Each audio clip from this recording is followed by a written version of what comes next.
그러니까 나는 그냥 이건 해야 되는 일이니까 내가 할 일이니까 할 뿐이다라고 그렇게 아는 건 거기까지 아는 것하고 그 밑에 있는 더 밑에 깔려 있는 마음을 볼 수 있는 것하고 이제 다른 거죠. 그죠? 본인이 그 마음을 너무 믿어버리면 이렇게 못 봐요. 무슨 말인지 알죠? 그러니까 내가 아까 얘기했죠. 지혜로운 사람은 의심을 많이 한다고. 정말 그런가? 진짜 그럴까? 라는 그런 걸 계속 생각하고, 이게 다인가? 정말 이 마음이 전부 다인가? 근데 우리가 너무 이렇게 확 믿어버릴 때는 진짜 그게 다라고 또 생각을 해버리기 때문에 더 이상 더 볼 생각을 안 하잖아요. 근데 마음이라는 것이 지금까지 수행하면서 많이 느낀 게 하나가 다가 아니라고. 그냥 겉으로 내가 금방 알 수 있는, 금방 이렇게 캐치가 되는 그 마음이 사실은 다가 아니라 그 밑에 일어나고 있는 다른 수많은 마음들이 있고 또 그런 마음들하고 표면적으로 드러나는 것하고 전혀 다를 때도 많다라는 거. 그냥 드러나는 마음만 봤을 때는 좋은 마음들이 많이 일어나는 것 같아요. 저 사람 위해서 내가 이렇게 하고 이걸 내가 그냥 하는 거니까 해야 되니까 욕심 없이 한다, 바라는 거 없이 한다라고 하지만 더 우리가 수행하는 마음 힘이 더 좋고 지혜가 있을 때 더 많은 것을 볼 수 있을 때 바라봤을 때는 진짜 그 밑에 있는 로바가 보여지기 시작하는 것이거든요.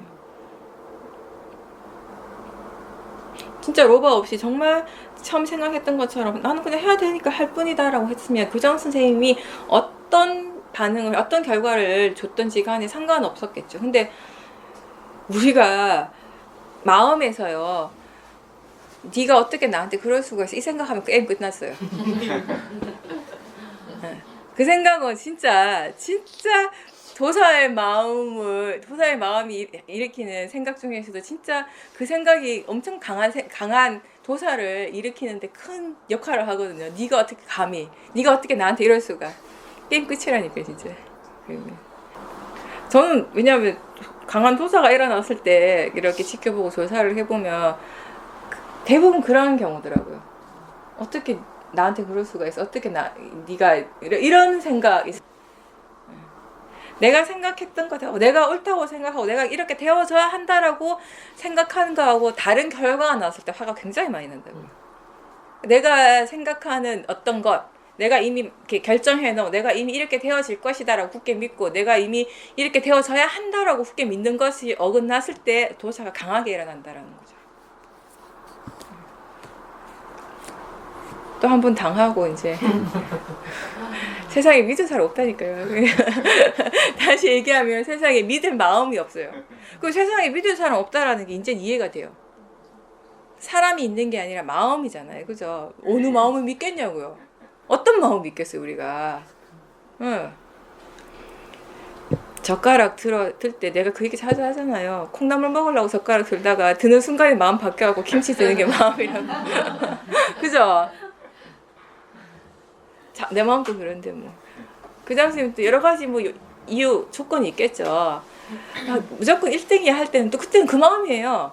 선생님, 보살님이 너무 이쁘고 좋은 거예요. 그때는 본인 말 잘 들으니까. 저한테 원하는 대로 해줄 때는 얼마나 이뻐요.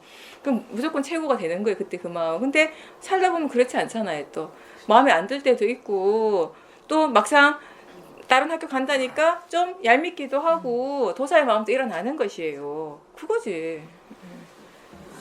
그 교장선생님도 그랬겠지. 네가 나한테 왜 그래? 네가 나한테 좀 더 있으라니까. 그죠? 마음이 그렇지 뭐.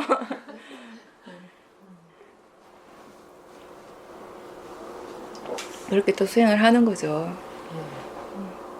하는 화대로 내고, 나는 수행하긴 하는데 일어날 화는 계속 일으키고, 어쩌면 또 더 안 좋은 건 뭐냐면 바르게 수행을 뭐 하지 못하면 진짜 거기서 이렇게 큰 단점 중에 하나가 이 번뇌를 자꾸 누르려고 하는 거.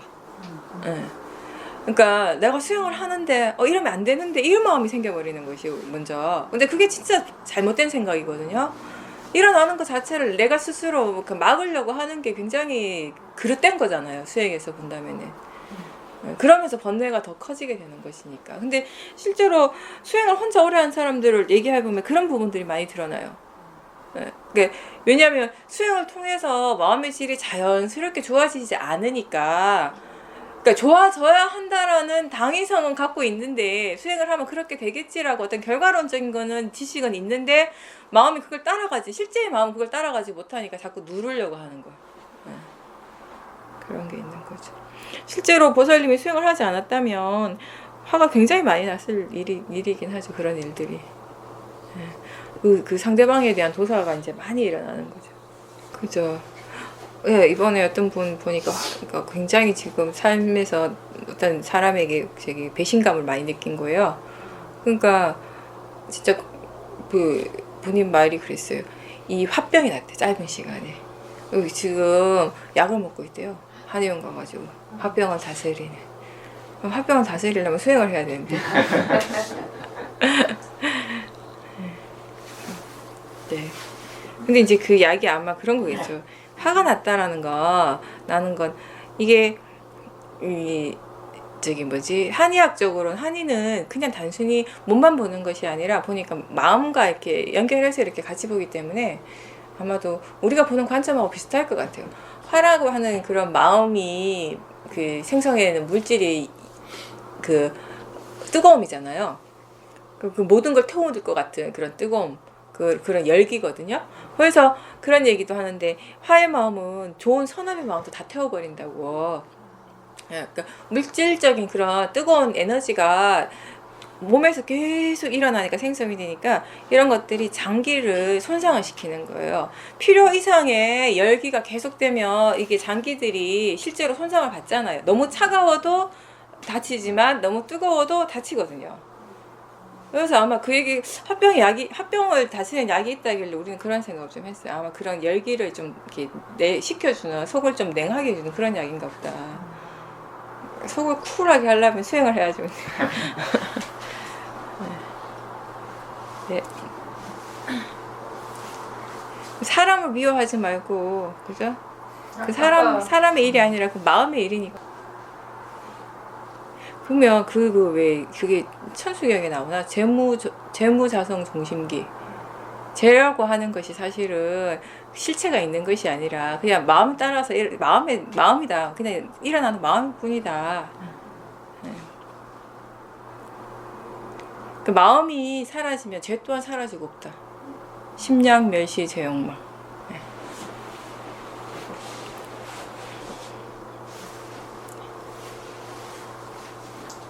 잘못된 건 아니에요. 잘못된 건 아니고 그렇게 하는 것도 바르게 수행하는 건데 이제 보살님이 더 말씀하시는 건 뭐냐면 그냥 알아차리기만 하고 조사가 없었다라는 걸 이제 스스로 느낀 거지. 그러니까 그거는 뭐냐면 단순히 그냥 알아차리기만 하는 수행을 하는가 아니면 지혜를 개발시키는 수행을 하는가의 차이인 거예요. 그러니까 우리 그런 얘기 여러 번 했는데 윗바사나 수행은 특히 우리가 하고 있는 이 수행, 이 윗바사나 중에서도 이제 소위 쇼민 수행이라고 부르는 이 수행 방법은 뭐냐면 두 가지 특징이 있는데 첫 번째 단계에서의 특징은 뭐냐면 대상 중심의 수행이 아니라 알아차림 중심의 수행이다.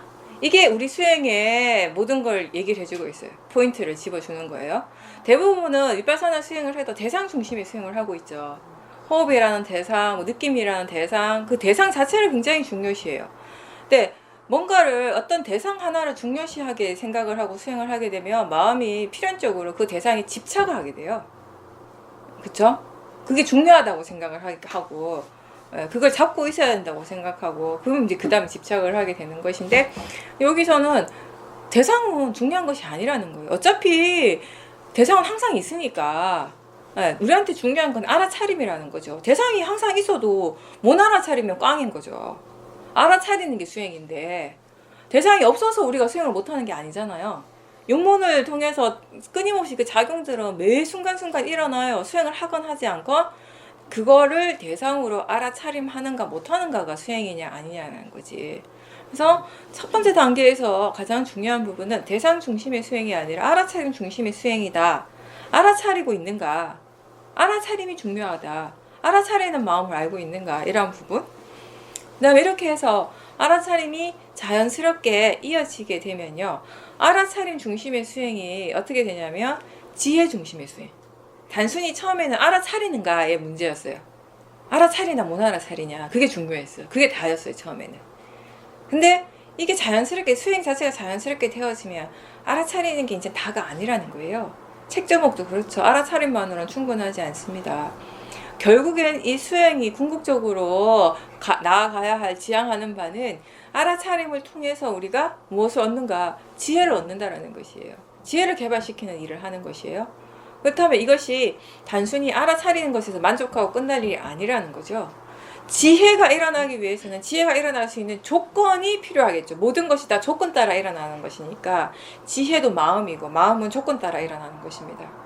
지혜가 일어날 수 있는 조건들을 좀 더 우리가 이렇게 그쪽으로 좀 더 관심을 기울여 준다면 훨씬 이 수행이 그 결과적으로 더 자기 자신에게 이익이 되는 쪽으로 나가게 된다라는 것이에요.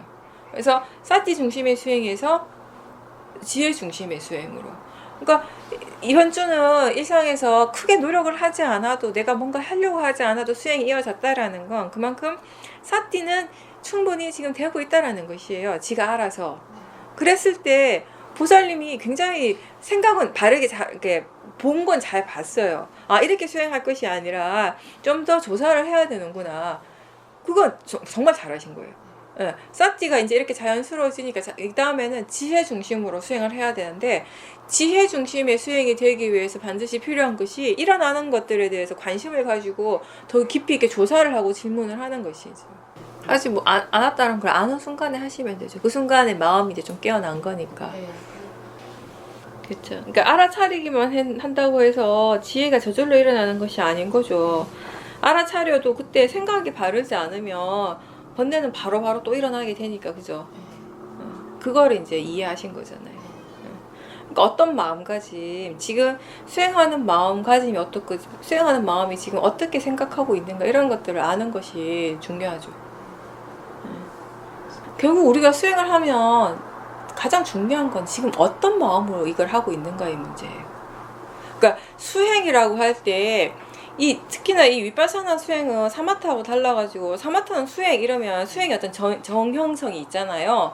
조용한 곳에 가서 자선을 하고 고요하게 만들고 앉아있고 이런 거 있지만, 위파사나는 그런 거 자체가 없는 수행이에요. 그냥 일상에서 그냥 알아차림, 삶 속에서 알아차림을 해야 된단 말이에요. 그러면 진짜 거기서 중요한 게 뭐냐면, 무엇을 하든지 간에 그 일을 할 때 지금 어떤 마음으로 하고 있는 게 중요한 것이에요. 오로지 그냥 100% 잘하고자 하고 인정받고 싶은 마음으로 그 일을 하고 있는가, 그런 마음들이 일어나고 있는 것을 대상으로서 알아차림하고 지켜보고자 하는 그런 마음가짐으로 수행을 하고 이 일을 같이 하고 있는가. 그러니까 지금 무엇을 하고 있는가가 중요한 것이 아니라 어떤 마음으로 하고 있는가가 수행이냐 아니냐를 이렇게 나누게 되는 결정적인 그게 기준이 되는 것이니까. 그죠? 그러니까 내가 뭐 친구하고 얘기하고 있어도, 밥을 먹고 있어도 일어나는 것들, 육문에서 일어나는 것들을 대상으로서 알고 있다면 그 자체가 수행이기 때문에, 아는 거 그거 자체가. 근데 그냥 먹고 싶어하는 마음으로 먹고 그 마음 알아차리지 못하고 그냥 그 먹고 싶어하는 마음을 따라가고 말하고 싶어하는 마음으로 말하고 그냥 즐기고 있고, 그거는 수행이 아니잖아요. 그냥 말하는 것일 뿐이고 그냥 먹는 것일 뿐이고, 그리고 그 행위를 통해서 로바를 키워가는 것일 뿐이고 도사를 키워가는 행위일 뿐이거든요. 예전에 큰 사화수께서 그런 말씀하셨다는데, 사람들이 일상을 삶을 살 때 죽지 않기 위해서 하는 일이 있고 죽기 위해서 하는 일이 있다고 했는데, 그냥 수행하지 않고 일상에 그냥 그런 보통의 마음으로 탐진치를 일으키면서 먹고 자고 이렇게 생각하고 느낀 건 죽기 위해서 가는 것이고 하는 일이고, 매 순간순간 그 순간순간 싹티가 있으면 우리가 죽지 않기 위해서 하는 일이다라고 그런 말씀을 하셨다고 합니다. 그러니까 어떤 마음으로 하고 있는가, 그게 굉장히 중요하죠. 그래서 항상 우리가 마음에 관심을 기울여야 되는 것입니다. 네.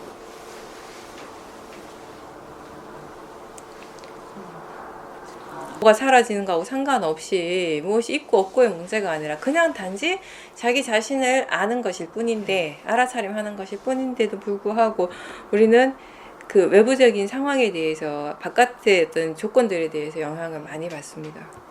그건 우리 마음에 아직까지 모하가 있기 때문에, 다 우리 모두가 전부 다 마찬가지죠. 지혜 힘이 좋으면 좋을수록 우리 어떤 에너지를 느끼냐면은 그냥 자동적으로 너무나 자연스럽게 마음이 안으로 기울어지게 돼 있다라는 것이, 노력을 하지 않아도. 바깥쪽에 아무리 뭐가 큰 일이 벌어져도 나라가 뒤집어진다고 해도 마음에 관심을 안 가져요. 근데 마음의 힘이 약할 때, 지혜가 없을 때는 최순실이가 너무 궁금하고 막 너무 막 도사가 일어나고 막 오늘은 뭔 일이지 하면 일어나면 막 인터넷 봐야 되고 그죠? 마음의 지혜의 힘이 좋으면 관심 없어요 사실. 응. 자연스럽게 그냥 관심이 안 생겨요. 봐도 마음이 반응을 안 하기 때문에.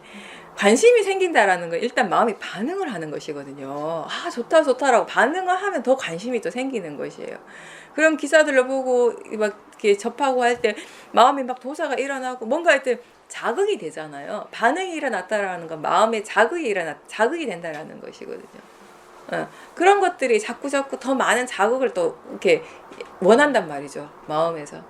근데 지혜 힘이 좋을 때는 자극이 안 일어나니까, 반응을 안 하니까 마음이, 그럼 관심 자체가 안 생기고, 그냥 자기 자신을 지켜볼 때 그때 그 마음이 너무나 평온하고 일단 고요하고, 그때 행복하고 또 만족감을 거기에서 그러니까 로바로서의 만족이 아니라 진짜 어떤 이 법에 대한, 법을 보고 있고 법을 알면서 오는, 법을 이해하면서 오는 그런 행복감을 느끼고 그것이 얼마나 좋은 것인가를 스스로 알기 때문에 자꾸 더 거기에 관심을 기울이게 되는 것이죠.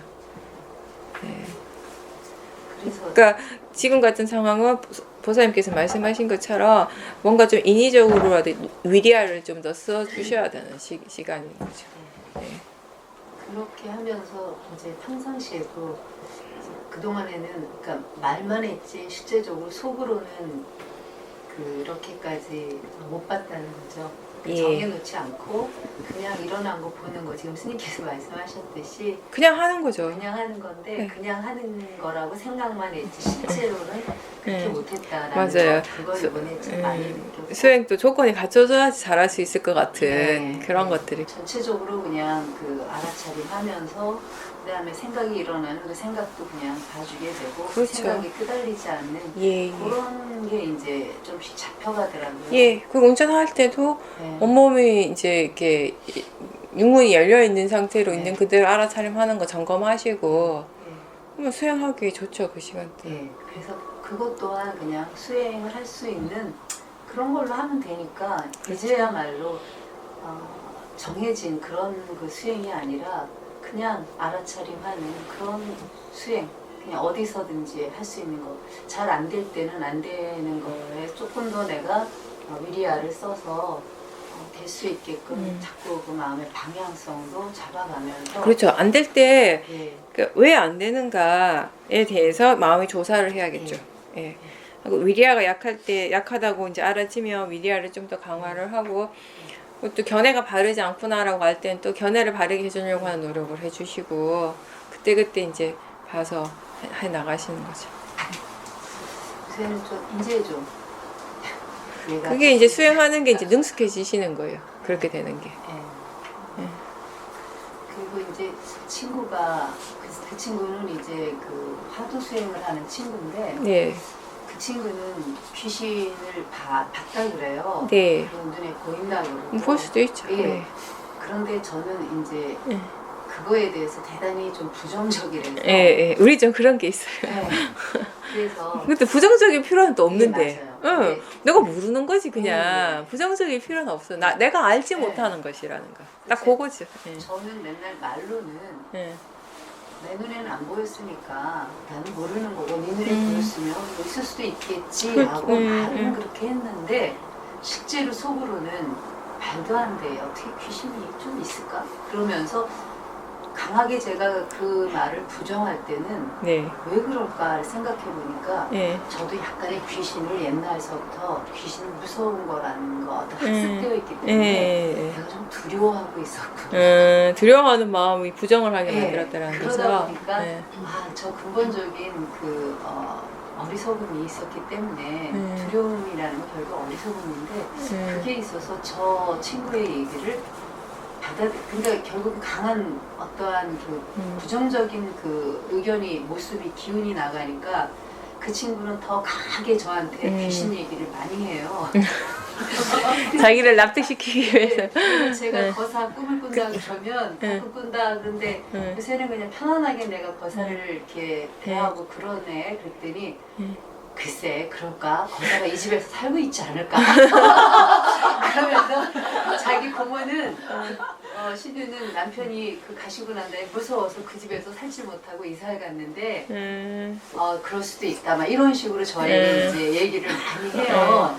그래서 고사님 거기 계시면 수행 같이 하셔요. 네, 그래서 제가 저는 더 강하게 아니 있으면 나도 밥도 안 해도 되고 살수 돈대 있지. 뭐. 근데 그것 또한 제가 약간의 두려움 속에서 네. 그렇게 자꾸 좋게끔 이렇게 얘기했구나 싶으니까 안 보이는 건데 보이는 그렇죠. 세상도 제대로 모르고 있고 보이는 네. 세상도 제가 네. 제대로 못 살고 있는데 안 보이는 귀신의 세계까지 내가 뭘 무서워하고 맞아, 내 눈에 보고 네. 들리는 것도 지금 못 알아차려가지고 네. 난리구만. 그래서 그런 부분을 이번에 조금 네. 느끼면서 이제 네. 이 친구가 얘기할 때 내가 귀신 얘기하고 그래도 그래 하고 좀 여유로워질 수 있겠구나. 네. 그런 생각을 좀 해봤어요. 네, 바르게 잘 생각하셨고요. 그러니까 귀신 얘기가 나왔으니까 귀신 얘기 좀 하면 이게 이제 그 불교는 아까 이제 은우 질문에 대해서 잠깐 얘기를 했는데 모든 것이 다 원인 결과 인과적 과정으로 보잖아요. 그리고 지금 일어나는 모든 것들이 나라고 하는 어떤 실체에서 일어나는 어떤 행위, 내가 있어서 어떤 행위가 일어나는 그것이 아니라, 그러니까 내가 있기 때문에 이렇게 팔을 뻗고 내가 있기 때문에 내가 생각을 하는 것이 아니라 그냥 팔을 뻗는 행위 그 자체, 다리를 움직이는 행위 그 자체, 생각하는 마음의 작용 그 자체가 다 인과적인 원인과 결과의 그냥 진행 과정일 뿐이다라고 하는 것이 불교의 이제 요점이에요. 그리고 나라고 하는 존재를 우리는 어떻게 보는가? 무아라고 할 때 이 무아를 어떻게 이해하는가? 여러 가지 관점으로 얘기할 수 있겠지만 우리 수행적인 측면에서 본다면 원인과 결과로서 본다라는 것이죠. 다시 얘기하면 이거는 불교적 용어로 이렇게 무상이 되는 것이에요. 항상 이렇게 변화하는 거, 항상한 건 없다라는 거. 없을 무자에 항상한 상자예요. 그래서 마음이라고 하는 것도 물질이라고 하는 것도 계속해서 변화한다라는 것이에요. 계속해서 변화하는데 그 변화가 그냥 지 마음대로 일어나는 것이 아니라 나름의 법칙이 있어요. 그 법칙이 뭐냐? 원인 결과. 앞에 일어나는 것이 뒤에 일어나는 것의 조건이 된다라는 것이. 조건 없이는 결과는 절대로 일어날 수 없다. 이게 불교에서 말하는 이제 무상이고 원인과 결과라는 것입니다. 그렇다면 매 순간순간 달라지고 있다면 물질도 그러하고 마음도 그러하고 매 순간순간 달라진다면 그 달라지는 그 순간순간에 어떤 것을 꼭 집어서 나라고 할 수 있는가. 그 비유하는 것이 경전에 보면 흘러가는 강물 얘기가 나와요. 강물을 이렇게 들여다보고 있으면 그냥 물이 있는 것 같지만 딱 집어서 한 지점을 우리가 계속 찍고 있을 수가 없어요. 계속 흘러가기 때문에 찢는 순간에 흘러가고 없어요. 내가 그 찌르고 있는 건 아까 그게 아니라는 거예요. 물방울들이 계속 흘러가고 있잖아요. 우리 존재도 그럴 거와 같다라는 거죠. 매 순간순간 정신과 물질이 변화하고 있는데 그 중에 어떤 것이 난가. 아까 젓가락 들 때 콩나물 들려고 젓가락 들다가 막상 드는 게 김치를 집었어요. 그러면 이 한순간에도 달라졌잖아요. 뭐 어떤 것이 내 마음인가, 어떠한 것이. 사람들이 계속해서 부처님 경전에도 이 세상에 그 어떠한 것도 마음만큼 빨리 변하는 것을 부처님께서 본 적도 없고 아는 바가 없다고 그렇게 말씀을 하셨거든요. 계속 변화하는 그 자체를 우리는 그냥 표현을 하기를 나라고 표현을 하는 것이에요. 그러니까 원인과 결과. 그러니까 이미 좀 전에 앞에 일어났던 그 마음은 사라지고 없습니다. 지금 일어나는 것, 지금 우리가 아는 것은 항상 새로운 마음만 압니다. 옛날 마음은 없어요. 지금 알아차릴 수 있는 건 항상 새로운 마음뿐이에요. 그래서 사실은 마음은 우리가 몸은 늙지만 마음을 늙지 않는다라고 말할 수 있는 계속 새로운 마음이 일어나고 있으니까 네. 계속해서 그렇게 새롭게 일어나는 그것을 두고 우리가 어떻게 나라고 하나로서 규정을 지을 수 있는가. 실제 하는 것을 볼 때는 계속 새로운데 네. 그런 측면에서 볼 때 우리가 나라고 표현은 하지만 그 표현이 어떤 고정돼 있는 우리가 머리로서 생각하는 만들어내는 그런 어떤 고정된 실체로서의 변화하지 않는 그런 나가 아니라 변화 그 자체 원인 결과로서 그냥 계속해서 정신과 물질이 서로 상호작용 인과적인 관계로 계속 달라지고 이렇게 진행하는 그 과정 자체를 우리는 그냥 나라고 표현을 한다. 이걸 그냥 자연적 이치라고 다시 우리가 또 다르게 표현을 하는 것이고 무아라고 설명을 하는 것이거든요. 네. 근데 이렇게 이해하는 것이 나에 대한 이해, 존재에 대한 이해란 말이에요. 이런 관점에서 볼 때 거사님이 없어요, 사실은. 거사라고 하는 자체가 없기 때문에. 근데 나라고 하는 존재로서 믿으면 거사님이 있어요. 그러면 죽어도 그 존재가 있는 것이 되는 것이에요. 그게 영혼인 거예요. 우리가 믿는 영혼은 그런 존재거든요. 나라고 하는 어떤 존재적 실체가 있고 그 실체가 계속 된다고 생각할 때 영혼은 있는 것입니다. 근데 우리가 생각하는 그런 관점에서 원인과 결과의 관점에서 본다면 이전에 생각했던 그런 영혼은 아니겠죠. 내가 생각하는 나라고 하는 것이 이전에 생각했던 그런 나가 아닌 거죠. 그냥 원인 결과인 것처럼 우리가 생각하는 그 죽고 난 다음에 뭔가가 있다 하더라도 그 또한 뭡니까? 원인 결과의 과정이 있는 것이에요. 거기에도. 당연히 그건 있겠죠. 그게 없지는 않겠죠. 네. 어떤 새로운 죽음의 마음을 아비발마에서만 봐도 죽음의 마음을 조건으로 해서 새로운 마음이 재생 연결식이 일어나는 것처럼 끊임없이 이어지거든요. 업과 업의 과보는. 그 과정은 당연히 있어요. 근데 그거를 두고 우리는 그 사람이라고 부르지 않아요. 거자라고 부르지 않는다고요. 네. 그 과정을 알고 있는 것이지. 그럼 답이 나왔죠. 네. 제가요. 근데 이게 어떤 수행을 하는가에 따라서 이해가 달라지기 때문에 같은 불교인데도 불구하고 그죠? 관념적인 수행을 하면 관념을 굉장히 중요시하게 생각해요. 그러니까 관념이라는 것이 결국 마음이 만들어내는 것인데 그거에 굉장히 의미를 부여하게 돼요. 그러면서 본인이 그걸 굉장히 믿게 되거든요. 그러니까 나도 선방에서 수행을 많이 했잖아요. 그렇게 할 때 스님들도 그런 귀신, 영혼, 특히나 그런 거에 대한 얘기를 많이 하잖아요. 절이라는 곳은요. 절이라는 곳, 스님이라는 신분은 태어나는 것하고는 별로 상관이 없고요. 죽음과 상관이 많은 사람들이에요. 우리는 누가 자식 태어났다고 잘 안 불러요. 돌아가시면 부르지. 가가지고 뭐 이렇게 그 돌아가신 분 앞에서 시체 앞에서 염하고 막 그러잖아요. 예, 그거 무섭고 그렇지도 않거든요. 그럼 뭐 49제 절에서 지내고 다 하잖아요.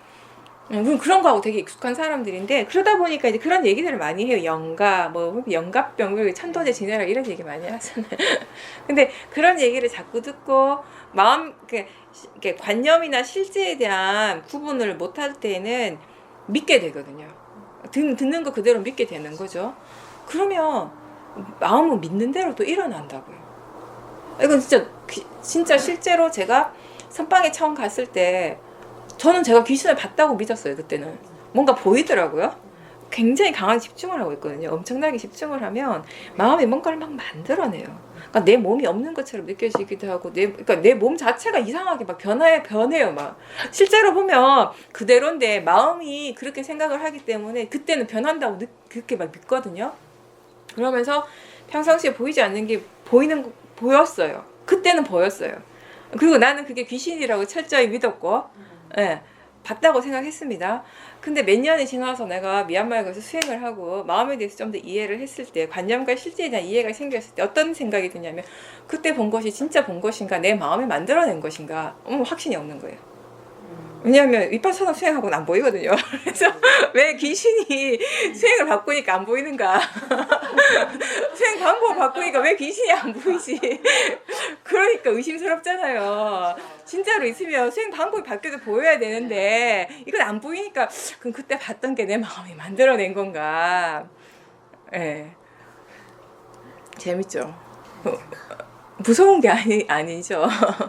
귀신 이러면 막 무섭다고 생각하는데 그냥 원인 결과의 연속적인 진행 과정일 뿐입니다. 모든 것이 다. 지금은 내가 그런 과정에 있는 것처럼 과정 그 자체인 것처럼 죽음 뒤에도 마찬가지라는 것이 불교에서 봤을 때 업과 업의 과보가 있는 것이 일어나는 것입니다. 그럼 무서울 게 뭐가 있냐고요. 각자의 업에 따라 각각의 그 존재의 업에 따라 가는 과보를 받아가는 것일 뿐이지 우리가 무서워하고 두려워할 일이 아니라는 것이에요. 뭔가 좋지 않은 일이 생긴다면 제가 볼 때는 그 어떤 특별한 존재가 우리한테 그런 걸 가한다기보다는 자기 자신이 그 두려워하고 불안해하고 무서워하는 마음 때문에 일어나는 확률이 더 많다라는 것입니다. 우리 마음의 에너지라는 것이 꽤 대단하거든요. 예. 그러니까 예, 그런 부분에 있어서는 어떤 에너지적인 측면에서 볼 수는 있을 것 같아요. 그러니까 제가 얘기하는 것도 사실은 귀신이 있다 없다의 측면이 아니라 귀신이라는 것을 우리가 어떤 식으로 이해해야 되는 것을 얘기를 하는 것이거든요. 저는 귀신이 없다는 얘기는 진짜 안 해요. 내가 모르기 때문에. 그리고 우리가 사는 이 세계, 이 개가 다라고는 저는 절대 그렇게 생각을 안 합니다. 부처님께서도 욕계, 색계, 무색계를 말씀을 하셨고요. 우리 입장에서 따지면 육계에서 사는 우리 입장에서 보면 색계, 무색계 존재가 귀신이지 뭐. 좋게 얘기하면 천신. 그죠? 함부로 얘기하면 귀신. 예, 네, 그건 거잖아요. 근데 이게 이제 깜마가 전혀 다른 깜마. 업 자체가 이제 전혀 다른. 그러니까 왜냐하면 욕계 세계에서 태어나는 존재는 욕계 세계에 태어날 그 깜마를 가진 존재만 욕계에 태어나고 무색계는 무색계의 그 깜마를 가진 존재가 태어나는 곳이고 색계는 색계들의 깜마를 갖춘 존재가 태어나는 곳인데 가끔씩 그 주파수가 안 맞는 그게 뭐 있나 봐요. 예, 예. 그건 거는 예, 저도 공감을 해요. 이 마음이라고 하는 것은 전혀 우리가 상상할 수 없는 그 이상의 어떤 것이니까 힘을 가진 것이기도 하니까. 그래서 인투이션, 우리가 직관을 얘기를 하잖아요. 직감적으로 뭐라고 직관적으로 뭘 할 때 자기가 평상시에 알지 못한 어떤 것들을 알 때가 있어요. 그게 마음의 힘이라고 보거든요, 저는. 그 마음에 대해서 이해해 나가면 좀 더 많은 것들이 이제 또 알아지겠죠. 근데 어쨌든 우리는 알 수 있는 만큼 아는 거니까 이해한 만큼 이해할 수 있는 것이고. 근데 저기 화두선하고 이렇게 우리나라 전통적인 게 수행하는 곳에서는 이게 수행 자체가 관념적인 걸 하다 보니까 그런 마음이 만들어내는 것에 굉장히 의미를 많이 둬요. 그래서 수행 좀 한 사람들의 공통점이 뭐냐면 귀신도 보고요, 자기 전생을 봅니다. 이런 것들이, 이런 체험들이 아, 나 수행 좀 했어라고 하는 어떤 척도 이런 게 되는 것이고. 예. 근데 그걸 안 받아주면 짜증나죠. 나 수행 잘했다고 나 이렇게 얘기하는데 상대방이 무시하면 예, 기분 안 좋죠. 그 존재는 그 존재대로의 지 이치대로 가는 것이고 그 깜마대로 가는 것이고 우리는 각자의 깜마대로 가는 것이니까. 그리고 또 해를 가한 대로 어떡하겠어요. 할 수 없이 그 또한 원인 결과죠. 네, 맞아요. 예. 네. 조건 지어진 대로 일어나는 것이니까. 절대 뭐 나는 뭐 이렇게 피해를 입지 않을 거야. 이거 또한 뭐 내 생각인 것이니까. 예. 교통차를 타고 가다 교통사고를 당했어요. 교통사고를 당했을 때 어떤 사람은 그 사고에 대해서 아, 내가 부주의해서 사고가 일어났구나, 다음부터 주의해야겠다라고 생각할 수 있고, 또 어떤 사람은 아이고 제사를 안 지내가지고 아이고 조상신이 빨리가 천도제를 지내야겠다 이럴 수 있잖아요. 본인이 믿는 대로 생각하는 대로 깜마, 지혜 이런 것들이 다 작용을 하는, 그런 것들이 다 종합적으로 어떤 하나의 판단을 내리는 것이죠. 근데 스님들께서 바르게 지도 안 해주실 때가 있어요. 그러니까 본인은 바르다고 생각하겠죠. 근데 49제에 대해서 너무나 네. 강력하게 이제 거기 절에 나가요. 네. 49제를 안 지내니까 어떻게 그렇게 그 보살이 어떻게 연민의 정도 없고. 네, 거기 굉장히 가치를 두고 그 스님은 이제 그걸 믿는 거죠. 49일간 그 영혼이 있고 그게 이제 그 영혼이 어디로 갈 것인가가 결정돼요. 이건 무슨 연옥도 아니고 왜 가톨릭에서 말하는 어떤 중간 단계, 그래서 불교에서는 사실 그런 단계는 없거든요. 불교는 아까 얘기한 것처럼 그냥 원인 결과예요. 앞에 마음이 일어나고 사라지면 이걸 조건으로 뒤에 마음이 일어나는 것, 그게 다예요. 뒤에 일어나는 이 마음은 이제까지 한 번도 안 일어난 새로운 마음입니다. 근데 새로운 마음인데 이 마음의 질, 영어로 얘기하면 퀄리티라고 하는 게 더 좀 이해하기가 쉬운데 그 질, 그 마음의 질은 과거의 것들을 내포하고 있어요. 조건으로 하고 있어요. 예. 네. 그런 마음인 거죠. 새로운 마음이지만, 한 번도 안 일어난 새로운 마음이지만 과거와 전혀 단절된 것은 아니에요. 그렇다고 그 과거의 그 마음은 아니죠. 과거에 그거를 받고 플러스 알파가 된 거죠, 이제. 근데 그 플러스 알파가 지금 우리가 어떤 마음가짐, 어떤 자세로서 살아가는가에 따라서 어떤 식으로 플러스 마이너스 알파가 되는가가 또 결정이 되면서 다음으로 연결이 되는 거죠. 네. 그런 거죠. 그냥 근데 그 스님들은 그걸 그렇게 배웠으니까요. 본인이 배운 대로. 선물하시는 스님이 그렇게 지도를 하는 건 좀 납득하기가 조금 근데 선방 스님들도 굉장히 천도제라는 거 이런 걸 되게 막 중요하게 생각을 하시는 분들이 많습니다. 그러니까 스님들이 우리나라 스님들 얘기를 해보면 수행하시는 분들도 본인이 수행이 잘 되고 안 되고를 그런 어떤 뭐 이렇게 영적인 측면 있잖아요. 그러니까 왜 천도제도 좀 지내서 뭔가 정리를 해야 된다 이런 식으로 좀 믿는 스님들이 있거든요. 예. 예. 저는 다 천차만별이니까. 사자승 사판승이라고 생각을 아니에요. 수행하시는 분도 예, 오히려 수행하시는 분이 더 많이 그럴 수도 있어요. 예, 그런데 좀 그렇겠네요. 그런 관념적으로 더 많이 매여 있기 때문에 예. 그래서 은지가 제가 좀 흔들렸거든요. 그 절을 나가려면 마지막 막제는 제가 지내야 돼요. 그 상황이 은지가 서현 스님한테 여쭤보고 서현 스님이 그래도 하나 그거 하고 그렇지 않으면 엄마 하지마. 왜 또 마음이 살랑살랑 또 넘어가. 그래서 결국 막제는 지냈어요. 잘하셨어요. 막제만. 예. 네. 그게 또 우리가 사회생활을 하다 보면 네. 그 사회생활을 원만하게 하기 위한 어떤 툴, 네, 그런 도구로서 해야 될 때도 있으니까 그 대신에 그걸 할 때도 본인이 거기에 대한 어떤 뭐 믿음을 가지고 그렇게 하면 좋아질 거 이런 마음이 아니라 그냥 왜 하는지 분명히 알고 계시니까. 무시하려고 하는 거니까. 예, 맞아요. 보시의 측면으로 본다면 또 예, 맞습니다. 근데 뭐 그 누구도 내가 다른 사람을 구원해 줄 수는 없어요. 그렇지만 불교는 또 어떤 것이 있냐면 회양이라는 것이 있어요. 그죠? 그러니까 어떤 사람이 그런 얘기를 한 적이 있는데 우리가 이제 수행을 하는 사람이다 보니까 어디 장례식장이나 누가 많이 아프거나 이럴 때 찾아가잖아요. 그럴 때 우리는 수행을 하잖아요. 근데 그 사람은 아직까지 이제 수행에 대한 이해가 깊지 않으니까 똑같이 연민의 정을 일으키고 다른 사람처럼 같이 슬퍼하고 이렇게 해야 될 것 같은데 본인이 계속 수행을 하는 게 뭔가 좀 약간 이기적이다는 생각이 든다라는 것이죠. 근데 사실은 우리가 거기서 막 그 사람을 불쌍히 여기고 슬퍼하는 것이 어떤 도움이 되겠습니까? 슬퍼하고 막 그런 불쌍하게 여기는 건 어떤 마음입니까? 도사, 번뇌예요. 번뇌는 어떠한 도움도 되지 않죠. 자기 자신에게도 다른 사람에게도. 번뇌는 번뇌일 뿐이에요. 좋은 번뇌 없습니다. 예. 근데 그렇게 우리가 수행을 할 때 좋은 에너지가 그 순간에 일어나잖아요. 마음에서 좋은 마음이 일어나죠. 그러면 진짜 그 에너지를 느낄 수 있다면 돌아가신 그 존재가 그죠? 그럴 수는 있겠죠. 우리하고는 다른 어떤 차원에서도 느낄 수는 있겠죠. 어떻게 보면 전혀 어떤 연결 그게 있다면 만약에 연결 그것이 있다면 슬퍼하고 괴로워하는 마음을 그 사람이 느끼는 것이 좋겠습니까? 우리가 이렇게 수행을 하면 좋은 에너지를 느끼는 것이 좋겠냐는 거죠. 그리고 회양이라고 하는 건 뭐냐면 자기 자신에게서 일어나는 그런 좋은 마음들을 함께 나눈다라는 의미거든요. 우리가 꼭 보시라고 하는 것이 내가 돈이 있어서 돈을 이렇게 주는 것만 좋은 일이 아니라 마음에 좋은 그런 마음의 에너지를 보시하는 것 되는 것이요. 쉽게 얘기하면 좋은 에너지들을 회양하는 것이요. 그러니까 이 회양이 또 어떤 좋은 게 있냐면 돈이라고 하는 것은 내가 100만 원이 있을 때 50만 원을 보시하면 나한테 50만 원이 남잖아요. 근데 회양은 너무 이게 마음의 에너지라고 하는 거 나한테 100만큼 에너지가 있을 때 그 100을 다 준다고 해서 내 마음이 제로가 되는 것이 아니라 나는 100 플러스 알파가 되는 거예요.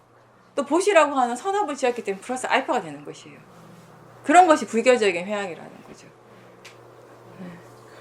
그런 걸로 자꾸 우리가 이제 돌이켜 생각을 해야 되는 거죠. 진짜 이익이 되는 것이 어떤 건가는 지혜로서 알 수 있는 것입니다.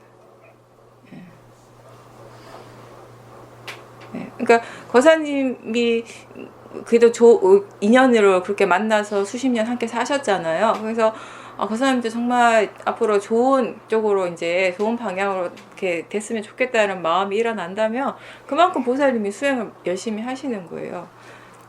뭔가 이렇게 거사님하고 연결될 수 있는 고리가 있다면 그 마음의 어떤 에너지겠죠. 다른 거 뭐가 있겠어요. 불러다가 얘기를 할 수 있는 것도 아니고 밥을 줄 수도 있는 것도 아니고 네. 그죠? 할 수 있다면 어떤 그런 정신적인 에너지가 다예요 사실. 그렇게 보면 거사님이 계셔도 좋죠.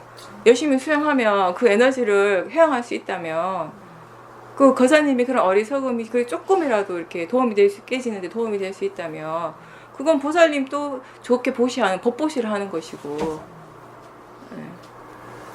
그런 것이에요.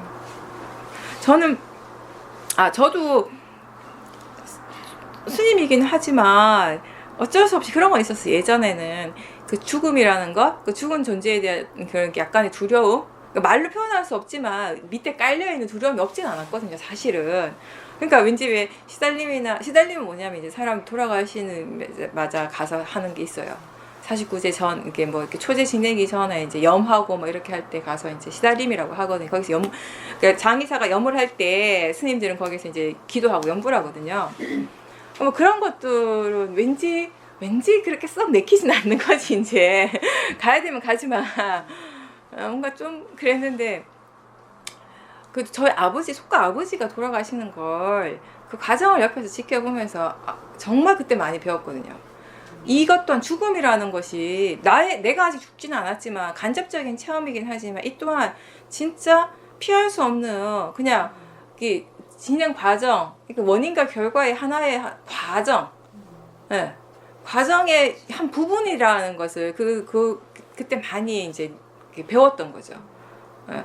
그러면서 진짜 뭐 이렇게 살아있고 죽은 존재가 서로 다르다라는 그런 느낌이 이제 거의 없어진 것 같아요. 그러니까 원인과 결과의 그냥 과정일 뿐이라고 그렇게 이해하는 거죠, 이제.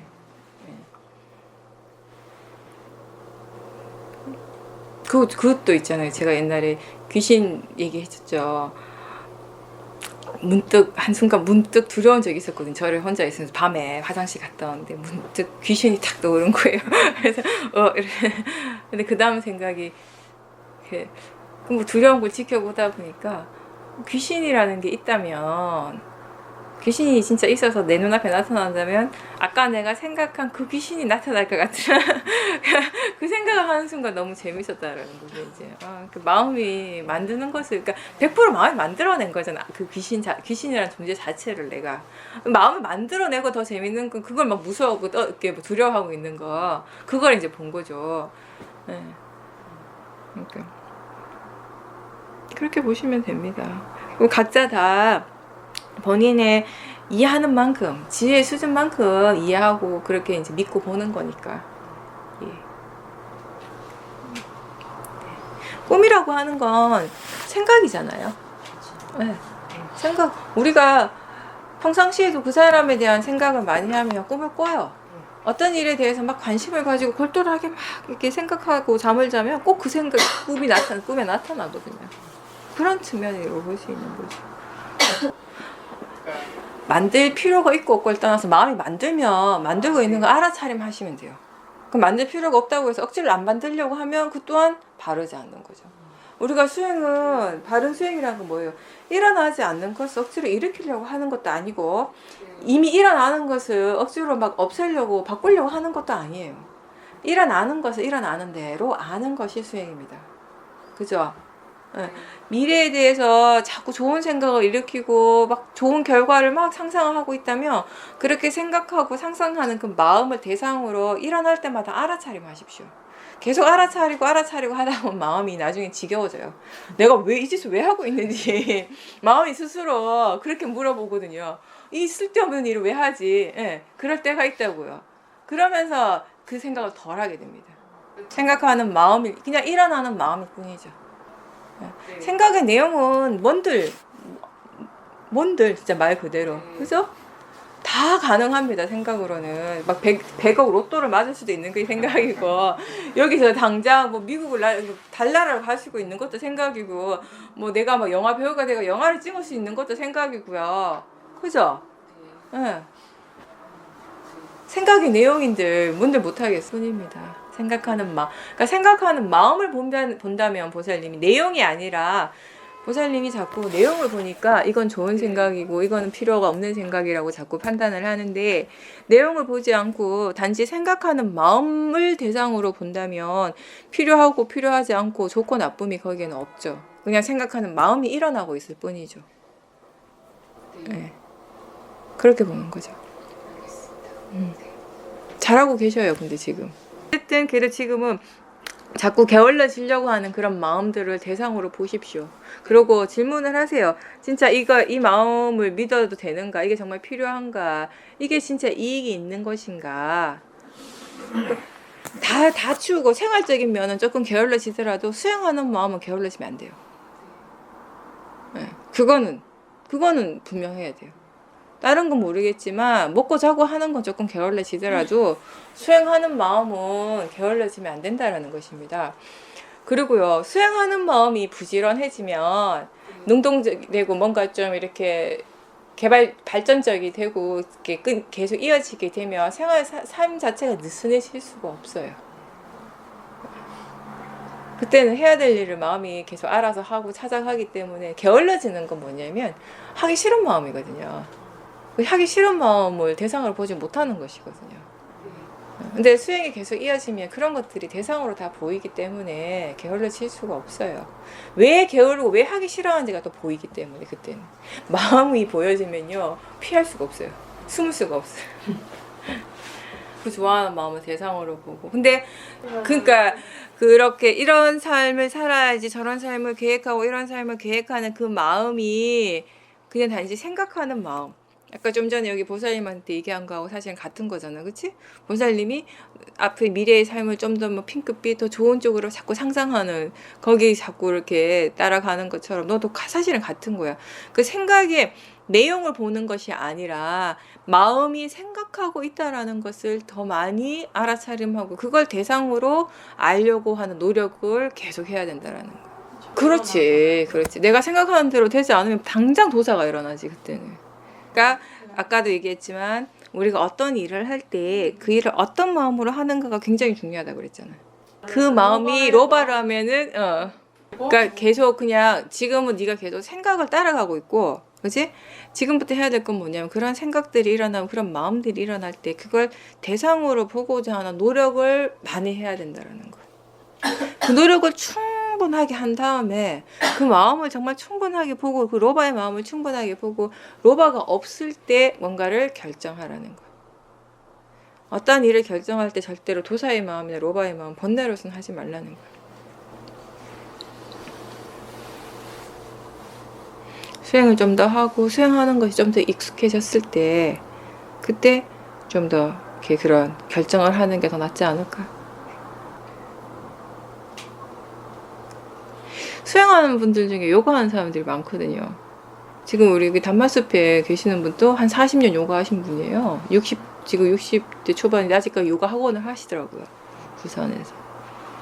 근데 이제 그 요가도 아무래도 단순히 몸의 어떤 움직임이 중요한 것이 아니라 이렇게 마음을 보는 일이다 보니까 그런 거 하는 분들이 수행에 관심을 많이 가져요. 요가를 잘 하려면 그런 쪽으로 해야 된다 하더라고요. 그러니까 우리 몸하고 마음이 서로 연결되어 있으니까 몸으로 움직이는 일 때 너무 로바가 강하게 로바로서만 하면 다치게 된다는 것이. 그럴 수 있겠네요. 그게 이제 어떻게 보면 국선도 잘은 모르겠지만 국선도 그렇고 요가도 그렇고 그게 그냥 움직이는 것이 아니라 알아차리면서 하는 거 아니에요? 몸에서 일어나는 어떤 에너지 같은 것들을 내 마음대로 하는 게 아닐 거야, 분명히. 그 내부에서 일어나는 뭔가를 느끼면서 그걸 알면서 따라가는 어떤 그런 것 같아요. 관찰하는 것이 있고, 예. 그렇죠. 어쨌든 나는 수행을 조금 더 열심히 하고 새로운 뭔가를 좀 시도하는 게 좋지 않을까라는. 한시만 줍니다. 수행 지금 잘하고 있으니까. 그러니까 내가 볼 때는 너 자신이 마음에 대한 이해가 좀 더 되고 수행하는 것 자체가 지금보다 좀 더 능숙해질 때, 그때 다른 것들을 함께 시도하는 것이 좋다고 생각해. 왜냐하면 수행이라고 하는 것도 우리가 지금까지 하지 않은 어떤 새로운 시도를 하는 것이고 삶의 어떤 새로운 습관을 만들어가는 일이기 때문에 이것이 이 몸과 마음의 능숙함이 배일 때까지는 좀 시간이 걸리거든. 그러니까 무엇을 하더라도 수행한 것이 능숙하게 된 다음에 한다면은 그 일을 훨씬 더 이익되게 할 수 있기 때문에 우리 자신에게 그죠.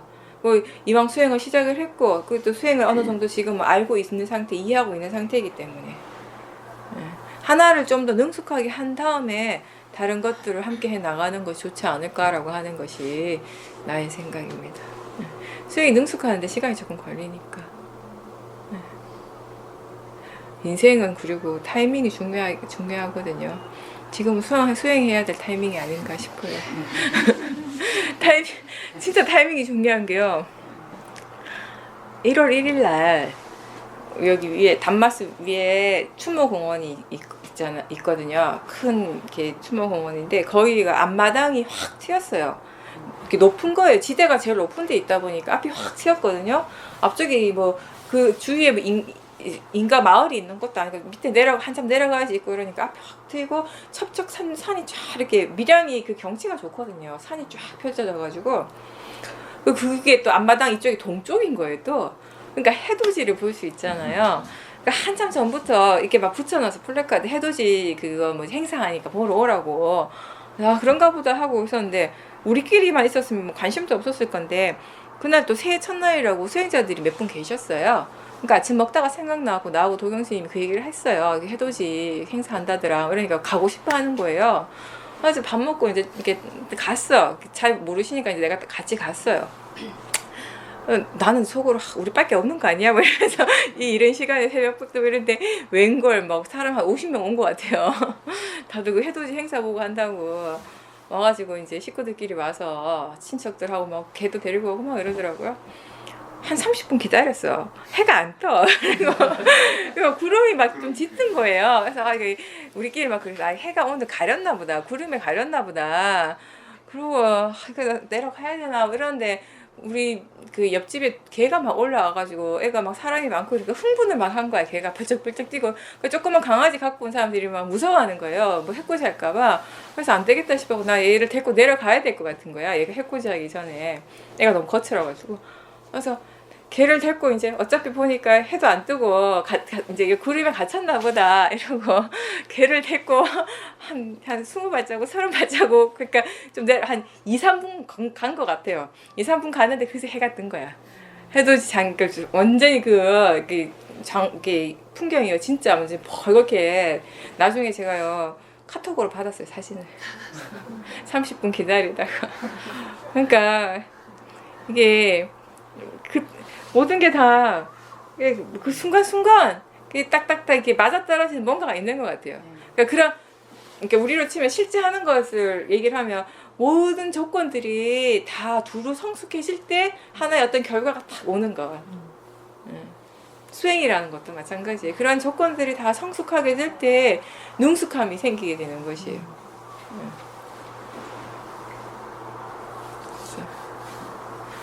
가장 중요한 거는 꾸준하게 하는 거야.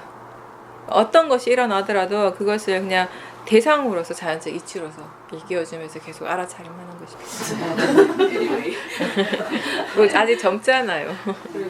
뭐 딸린 식구가 있는 것도 아니고. 그러니까 그 얘기하니까 제주도에 아는 젊은 보살님이 애기들이 어려요. 초등학교 2학년 4학년 이 귤 보내준 젊은 보살인데 엄마가 몇 년째 계속 수행을 했어요. 아기가 막 6, 7살 이때부터 이제 수행을 해왔어. 근데 이제 수행의 결과가 좀 드러나는 거예요. 이제 본인도 스스로도 느끼고 식구들이 느낀대요. 이제 남편부터 시작해서 정말 사람이 이렇게 변하다니 이런 얘기를 한다고 하거든요. 남편이. 그러니까 그 2학년, 4학년짜리 아들 애들이 엄마가 뭐라고 조금 이렇게 마음이 좀 안 좋고 이러면 엄마 빨리 스님 만나고 오세요. 가서 공부 좀 하고 오세요. 거기 밀양에도 그런 보살님 계셔요. 울산에서 한 번씩 오셔서 가끔 하루 이틀 계시다 가시는데 아들이 중학교 2학년이거든요. 엄마가 수행하고 가서 자고 온다면 엄청 좋아한대잖아요. 엄마 수행 잘하고 와. 열심히 하고 와.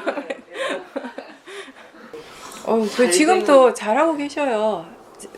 예, 수행을. 이해도 많이 하시고 또 이해한 만큼 저도 때까지 별로 했는지를 못했는지 지금 얘기 들으면서 가만히 이제 떠올려 보니까 진짜 많이 차분해지셨어요. 마음이 크게 예전만큼 이런 게 동요가 크게 없으시고 그죠? 그런 것도 이제 수행의 결과니까. 네. 계속 그 마음이 이제 그 밀양에 가가지고 그러니까 보살님이 이번 일주일 동안 그렇게 좋은 마음으로 이렇게 할 수 있었던 가장 큰 그거는 이제 마음이 법적으로 관심을 기울이고 있었기 때문에 법에 대한 생각을 많이 하고 있었기 때문에 다른 때보다 밀양을 간다라고 하는 밀양이라는 것 자체가 법과 가까이 있는 것이잖아요. 법에 대한 생각을 하게 하는 거잖아요. 수행에 대한 생각을 하게 되고 네. 마음이 그쪽에 계속 관심을 기울이니까 마음의 질이 조금씩 더 좋아지게 되는 것이죠. 수행센터에 가서 수행이 잘 되는 게 다른 것이 아니라 마음이 계속 거기에 관심을 기울이고 있는 상태가 유지가 되니까 그죠?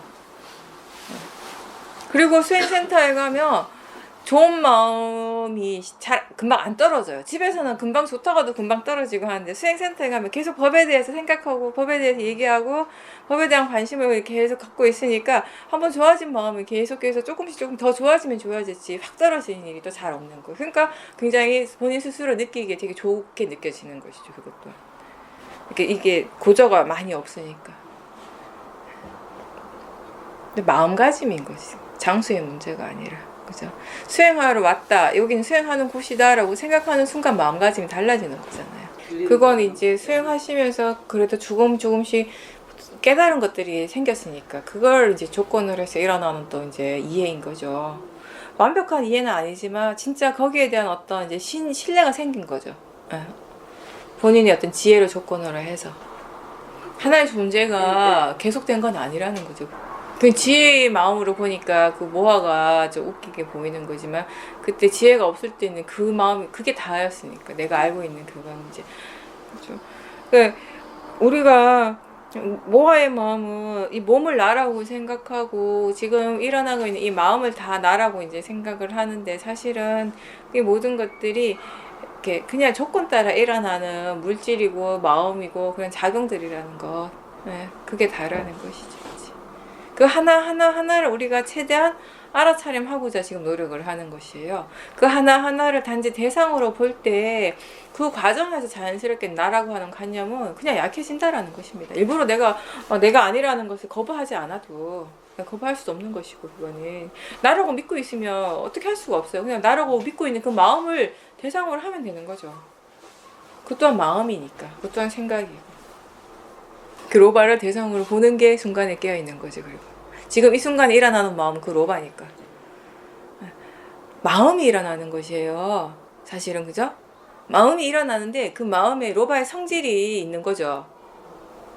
로바는 로바의 특유의 성질이 있어요. 지금 일어나는 건 마음입니다. 그 일어나는 마음이 그 로바의 성질을 가지고 있는 거죠. 왜 지금 얘기를 하다 보면 그런 생각이 나요. 경전에 그런 얘기가 나왔는데 바다와 같이 그러니까 수행을 바다와 같이 그리고 하늘과 같이 수행을 해야 된다 이런 비슷한 내용이 있는데 바다는 그 모든 것을 다 받아들이잖아요. 그죠? 그냥 들어오는 대로 받아들여요. 그리고 파도가 치지 않고 잔잔한 그냥 정말 잔잔한 그 바다 모든 것을 다 수용하지만 잔잔하잖아요. 네, 그 자체로서 그 하늘이라는 거 사실도 마찬가지. 구름이 좀 옅게 끼고 좀 두껍게 끼고 비가 오기도 하고 하지만 하늘 본바탕은 그냥 항상 맑은 하늘이에요. 그냥 그 하늘입니다. 그 하늘에 모든 것들이 이제 일어나고 사라지고 하는 그런 그 본바탕 그 하늘 그냥 모든 것을 그냥 있는 그대로 받아들이는 그런 바다처럼 우리가 이제 그렇게 수행을 해 나가야 한다는 거죠.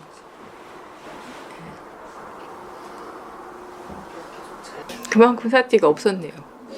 어떻게 됐는지 모른다라는 건 모화예요. 사티가 없는 순간은 모화가 있는 순간이거든요. 생각만 했지 수행을 안 한 거죠. 사티하는 마음에 지혜가 없거나 지혜가 너무 약하면요. 환경에 따라서 외부적인 조건에 따라서 수행하는 마음의 질이 확 달라지게 됩니다. 수행하는 마음에 사티하는 마음에 지혜의 힘이 좋으면 달라지지가 않아요. 그게 유지가 되는데.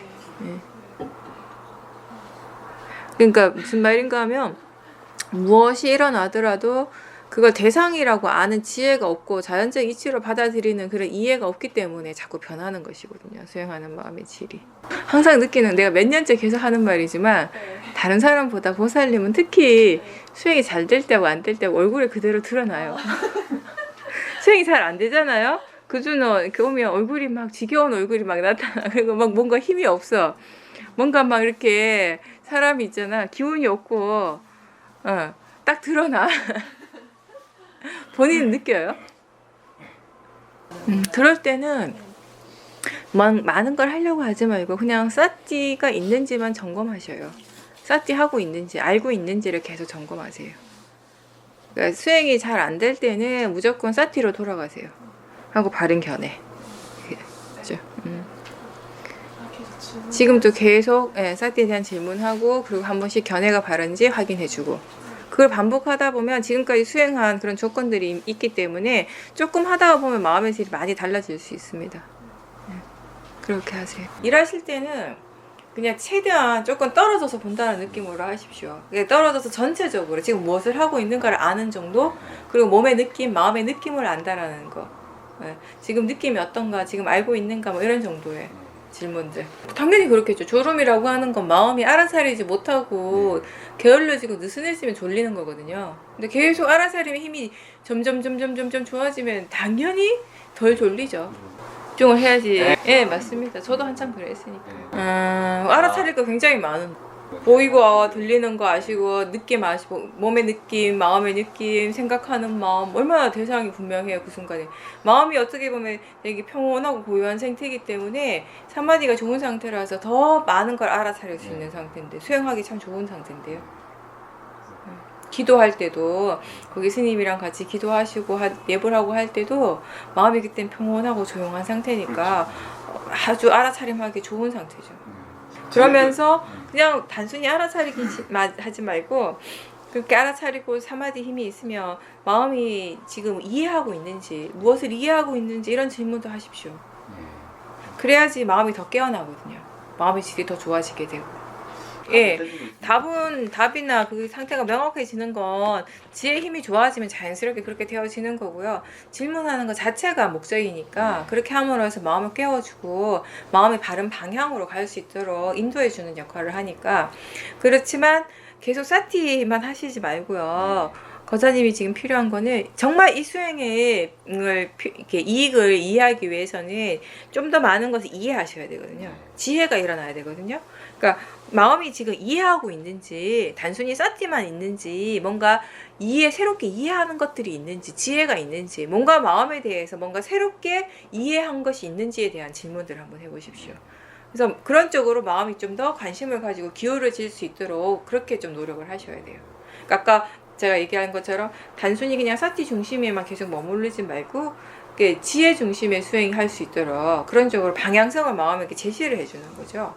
그러니까 화의 마음을 관찰할 때 단순히 화가 났구나, 탐심이 일어났구나가 다가 아니라 화의 마음이 진짜 이익이 있는가 없는가, 화의 마음이 일어날 때 몸의 느낌이 어떤가, 어떤 생각들이 일어나고 있고, 이러한 것들은, 이러한 생각과 느낌과 이러한 마음은 서로 어떤 관계에서 일어나고 있는가, 어떤 원인 결과인가, 이런 것들 질문하고, 좀 더 많은 그림들을 보면서, 좀 더 큰 그림을 보면서 그 그림 안에 있는 요소들의 관계에 대한 이해.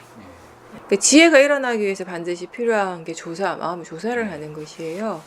네, 이러한 마음이 일어났구나가 끝이 아니라 이러한 마음이 어떻게 해서 일어나게 됐고, 그리고 이러한 마음들의 결과가 어떠하고, 어떤 원인 결과에서 일어나고, 이러한 마음들이 느낌이나 생각 이런 것들에 어떤 영향을 미치게 되는 것이고, 이게 정말 이익이 있는 마음인가 없는 마음인가, 진짜 필요한가 필요하지 않는가, 이런 것들에 대한 조사가 다 필요하거든요.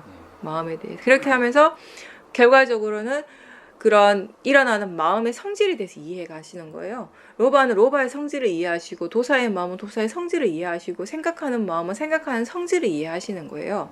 느끼는 마음, 느끼는 그 성질 자체를 이해하는 거고, 이러한 것들에 대해서, 이러한 성질에 대해서 그 파라마타에 대한 그 이해가 얼마만큼 일어나고 있는지 그것도 이제 궁금하게 생각을 하시고 좀 더 조사를 하셔야 되고. 그냥 알고 있는 걸 아시면 아는 마음을 아는 거예요. 보고 있다라는 거 알고, 근데 알고 있는 것이 분명한 상태가 있어요. 그건 아는 마음을 아는 것이고, 그러니까 듣고 있는 걸 알 때, 들음도 분명하지만 듣고 있다라는 걸 아는 그 자체가 분명할 때 아는 마음을 아는 것이고, 근데 그거는 마음이 대상을 알든지 아는 마음을 알든지 그거는 마음이 그때 알아서 하는 것이니까, 다만 너무 대상 쪽에만 치우쳐져서 알고 있다 그렇게 느껴지시면, 알고 있는가, 지금 아는가라고 자꾸 물어보면 아는 쪽에 좀 기울어지게 되거든요. 네, 그런 식으로 하시면 되죠. 네, 그렇게 해서 마음이 뭔가 이렇게 빠라마타에 대해서 궁금해하는 그런 것들이 일어나야 되죠. 그래서 보고 있다라는 걸 알고 듣고 있다라는 걸 알 때도 마찬가지입니다. 단순히 보이는구나 해서 끝이 아니라 이제는 그럼 본다라는 것이 과연 뭔가, 지금 듣고 있어요. 근데 이게 듣는다라는 것이 과연 뭐지? 여기에 대해서 마음이 뭘 이해하고 있는가? 느낌이라는 것에 대해서 마음은 어떻게 이해하고 있고 무엇을 이해하고 있는가? 이런 것들. 좀 더 본질적이라고 할까나? 그렇게 했을 때 마음이 거기서 콱 막혀버리거든요. 보는 건 아는데 본다라는 것 자체가 뭔지에 대해서는 모른다라는 거죠. 그러면 거기에 대해서 우리가 더 많은 것을 알기 위해서 또 계속 관찰해야 되는 거죠. 그런 궁금함을 가지고. 그렇죠. 그게 지혜가 일어나는 순간이에요. 지혜의 마음이 궁금해하는 겁니다. 지혜가 없으면 궁금하지 않거든요. 상관없어요. 답은 궁금하는 자체가 지혜이고, 그런 지혜가 조건으로 해서 나중에 법에 대한 이해가 생기는 것이에요. 그거는 조건이 충분히 성숙했을 때 계속 수행을 해 나가시다 보면. 답을 구하기 위해서 수행을 하는 건 아니지만, 수행하는 과정 속에서 지 스스로 지대로의 그런 조건들이 성숙해지기 때문에 어느 순간에 그 답이, 그 법이 드러나는 것이에요. 그럴 때 우리가 이해하는 것이죠. 잘하고 있습니다. 네. 자주 오시기 힘들잖아요.